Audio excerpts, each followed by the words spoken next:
Let's talk next about conducting within subjects ANOVA or repeated measures ANOVA. It's not drastically different to the between subjects. Pretty straightforward stuff. Once you've got one, you've got the other. Just make a note to begin with. You need to set your data up slightly differently. So ID, age, gender all stay the same. But rather than having one column for the IV and one column for the DV, where you might have zeros, ones, and twos, and then like one long column of the DV, here I've broken up the DV by the IV. So the scores for the depression inventory here are represented in columns for before, during, and after. So these are actually 3 levels of the IV, but they're represented this way because each of them occurs within the same person. So this is person 1's score before, during, and after, as opposed to saying that these are 3 different scores for the same person, or potentially, these could be scores for 5 people and these might be scores for 5 different people. So it's just the same kind of thing, but a little bit different between a within subjects and a between subjects. We're just going to make a note that we have 3 levels within subjects rather than sort of between subjects. Nothing too crazy. From there, we just drop into GLM like before, but rather than say univariate, we're going to collect repeated measures ANOVA. You have to add something, a factor. Ours is based on time, so I'll go ahead and name it time. And we have 3 levels, okay, before, during, after. You hit define. SPSS will ask you to input whatever variables you wish to compare. So in our instance, we'd say, well, we want to compare before, during, before, after, and during, after. Now, if you wanted to, you could just do 2 or 4 or 6. You'd just go back and add more levels depending on how complicated your design is. Our usual stuff. So we want descriptives, we want effect size and power, and we need homogeneity. So sphericity in this instance rather than Levine's, but rather than homogeneity specifically. But we need the sphericity instance no matter what. So we tick that one off.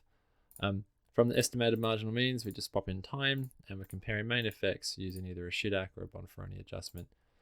Again, as in the other video, if there are other adjustments that you need for whatever requirement, you would just request those. Most of the world operates on Bonferroni or Shidak. I'm not convinced that's because they're the best, so much it is because they're the default options in the biggest program that we used.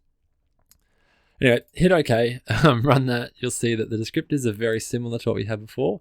So there's our labels and our means and standard deviations, the numbers, etc. We'd come down to our test of sphericity first and foremost, because if this is violated, then it doesn't really matter what any of the rest of it kind of says. That's not quite true. It's not that it doesn't matter. It becomes less reliable. We have to be more cautious in how we interpret it. So we start by looking at the test of sphericity. Here for Morchley's, we're saying non-significant, greater than 0.05. So this is the same as saying this is the same. Yeah. So in other words, the amount of variation in the different scores in the comparison pairs is the same. So 1 versus 3, same as 2 versus 3, same as 1 versus 2. Not in terms of the scores themselves, but in terms of that different score and the error. So we scroll down, have a look at the within subjects effects. If we have sphericity assumed, we interpret using the top line.